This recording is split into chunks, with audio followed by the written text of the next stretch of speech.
Pi bel moyen pour moun ta entre Mexico kounya, c'est à travers yon visa. Kit visa? Yon visa familial aussi que yon visa travail.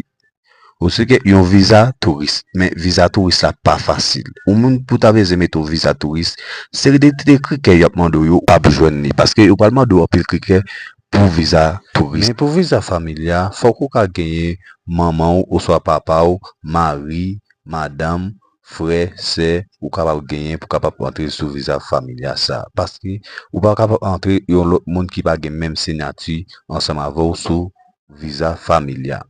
Mais pour visa de travail là même, faut qu'on capable gagner un monde qui Mexico qui capable aider à faire des visa travail ça parce que si ou pas gagner un monde qui Mexico qui capable aider à faire des visa travail ça ou pas capable faire parce que visa travail là faut qu'on ou son monde qui connaît pour capable faire visa travail là. Yo bay en pile mato Mexico. L'on pense que le travail yo normal et pile pas bon.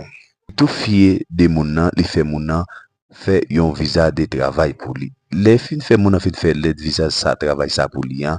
Moun nan pas mettre yon bon compagnie qui enregistré, il va mettre yon bon on adresse de compagnie hein. Les moun nan fin yo fin bay moun nan le travail ça. Moun nan vraiment vrai moun nan joine visa avec.